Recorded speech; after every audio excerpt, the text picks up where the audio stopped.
ওরা যে দলের সুবিধা পায় তখন ওই দলের গুণগান গায়।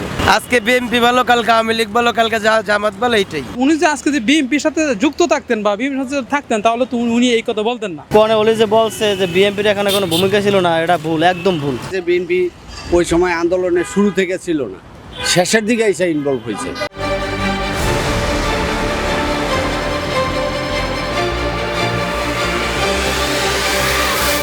ওরা যে দলের সুবিধা পায় তখন ওই দলের গুণগান গায়।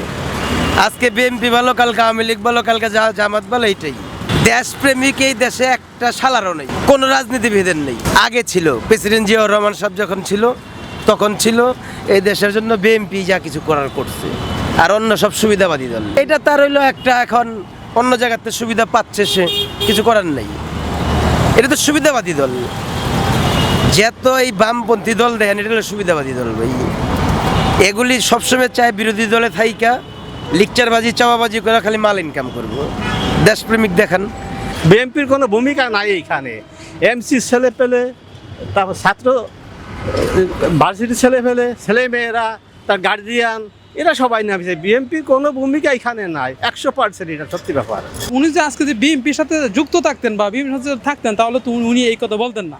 উনি ওনার স্বার্থকের জন্য, উনি যে স্বার্থক সাকসেসফুল হলো না, সে এই কথা বলছে। বিএনপি অবশ্যই অবদান আছে, প্রত্যেকটা মানুষের অবদান আছে। আপনি যে দলেই বলেন, আওয়ামী লীগ বিএনপি সবাই যদি, আওয়ামী লীগ যদি আজকে এই কাজ যদি না করতো, তার নিজের দলের লোকেরাই কিন্তু রাস্তাঘাট নামছে, লিগেলি নামছে, সবাই নামছে বলে হাসিনার পতন হয়েছে। শুধু মনে করেন যে গণ অভ্যুত্থান শুধু জামাত ইসলাম করছে বা বিএনপি করছে, এক অবদান না, এটা সবার অবদান। অবশ্যই উনি ওনার লুপ লালসাতে এমন করছে। আজকে যদি বিএনপি থেকে যদি ভালো একটা পদ পাইতো বা ভালো একটা মন্ত্রিত্ব পাইতো বা ভালো একটা পর্যায়ে যেত, উনি হয়তো এই কথা বলতো না। সবাই এই দেশের সবাই নিজের স্বার্থের জন্য কাজ করে। উনি যে আজকে স্বার্থের জন্য আজকে বিএনপি ইয়াতে জামাতে জয়েন করছে। গণঅভ্যুত্থানের জন্য যত স্টুডেন্ট আছে তাদের ভূমিকা বেশি, এটা সত্য।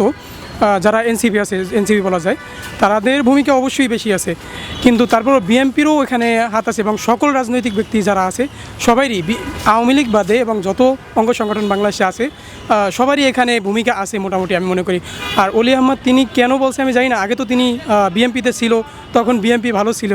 হয়তোবা এখন সময়ের পরিবর্তনে তিনি হয়তোবা এই কথাগুলো বলতেছে। ছাত্র আন্দোলন হয়েছে, কোটা আন্দোলনের ব্যাপার নিয়ে পরে একটা সময় এটা সর্বস্তরের জনগণ নামছে, এখন এখানে সব রাজনৈতিক ব্যক্তিও নামছে। বিএনপিরও ভূমিকা ছিল, বিএনপিও নামছে, কর্নেল অলি আহমেদের দলও নামছে, সব দলই লাস্ট টাইম নামছে। অভিভাবক প্রতিনিধিও নামছে রাস্তায়, সবাই নামছে। এটা হয়তো ওনার স্বার্থের জন্য, কারণ কর্নেল অলি আহমেদ বিএনপিতে ছিল, আলাদা দল করছে, তারপরে এখন জামাতে যোগ দিছে। ওনাদের স্বার্থ উদ্ধারের জন্য ওনারা অনেক কিছু করতে পারে, তাদের নিজের স্বার্থ বুঝতেছে। তাহলে হ্যাঁ, বীর বিক্রম মুক্তিযোদ্ধা করছে, হ্যাঁ যে জামাতে যোগ দিয়ে আজকে এই কথা বলে, এই কথা তো বলার কথা না। সে তো একজন মুক্তিযোদ্ধা, এটা তো অস্বীকার করা যাবে না। তাহলে হ্যার মুখে এটা মানায় কিভাবে? হ্যাঁ এটা বললো, তার মানে সে সুবিধাবাদী লোক। আর আমরা এটা দেখতেছি তো, আওয়ামী লীগ বলেন, বিএনপি বলেন, জামাত বলেন, এখন যে এনসিপির কথা বলেন, একই তো সুতায় গাথা তারা। সাধারণ জনগণ আমরা হলো তাদের শিকার।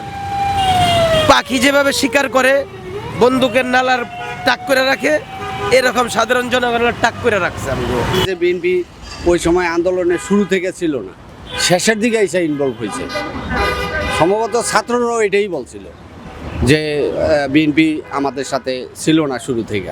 জুলাইয়ের গণঅভ্যুত্থান শুধু ছাত্ররা করে নাই, এখন আপমা জনসাধারণ সবাই করছে। আমি নিজেও করছি, আমি নিজে ট্রাফিকের কাজ করছি, সব বিষয়ে কাজ করছি। কিন্তু কোনে ওলি যে বলছে যে বিএনপির এখানে কোনো ভূমিকা ছিল না, এটা ভুল, একদম ভুল। এটা উনি হয়তো জামাতে যোগ দিয়েছে নতুন করে, আগে তো বিএনপির ছিল।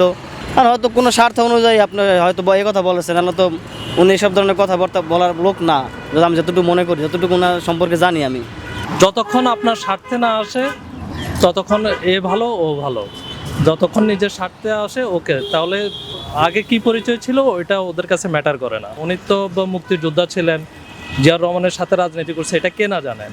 এবং ওনার নিজের মুখে উনি অনেক সময় বর্তমানে যেখানে উনি যোগ দিয়েছেন তাদের বিরুদ্ধে কথা বলছে, ঠিক না? সো আজকে উনি ওনার নিজের স্বার্থের জন্যই কিন্তু আবার ওদের সাথে যোগ দিয়েছে। এখন ওদেরকেই আবার চট্টগ্রাম আমরা নির্বাচনে একটা সমাবেশও দেখলাম, ওনার সামনে দাঁড়ায় যাদের বিরুদ্ধে উনি একসময় কথা বলছে, তারাই আবার ওনার সামনে দাঁড়িয়ে মুক্তিযোদ্ধার ইতিহাসকে বিকৃত করছে।